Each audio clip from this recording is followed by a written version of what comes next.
प्रिय छात्रों, आज हम उपसर्ग और प्रत्ययों के बारे में जानेंगे। तो सबसे पहले हम उपसर्ग के बारे में पढ़ते हैं। उप का अर्थ होता है समीप और सर्ग का अर्थ होता है रचना अर्थात सृष्टि, अर्थात किसी शब्द के समीप आकर नए शब्द की सृष्टि करना, नए शब्द की रचना करना।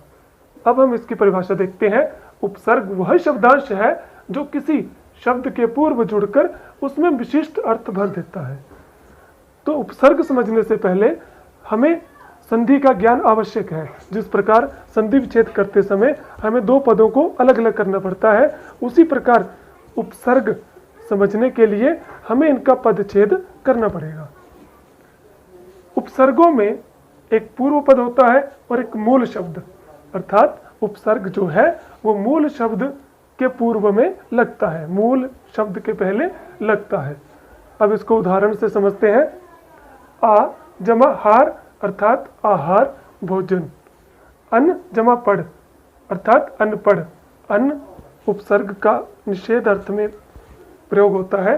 पढ़ अर्थात पढ़ना अर्थात न पढ़ा लिखा। भर जमा पेट भर पेट अर्थात पेट भर के। उसी तरह परलोक, पर अर्थात दूसरे, लोक संसार में। अपमान अप जमा मान कुचक्र, कु जमा चक्र। अब हम प्रत्यय के बारे में पढ़ते हैं। सबसे पहले इसकी परिभाषा देखते हैं।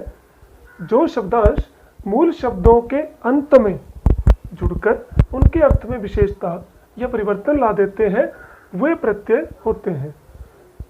अर्थात मूल शब्द जमा उत्तर पद, उत्तर पद अर्थात प्रत्यय।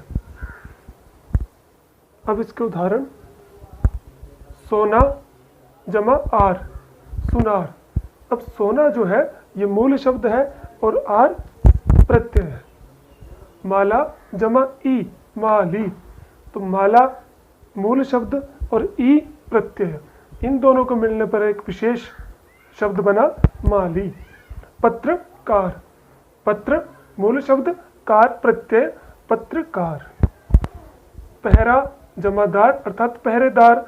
दया जमा वान अर्थात दयावान। लकड़ी जमा हार लकड़हार।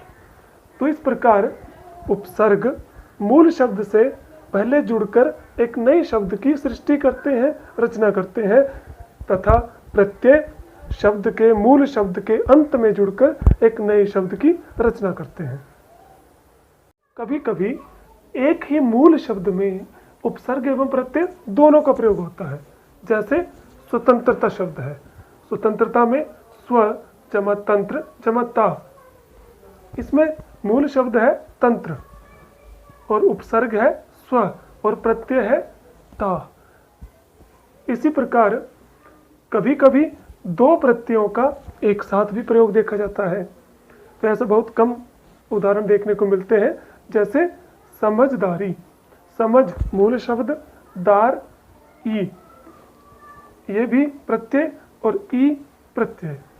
तो अधिकतर ऐसा होता है कि एक मूल शब्द के साथ एक ही उपसर्ग का या फिर एक ही प्रत्यय का प्रयोग होता है।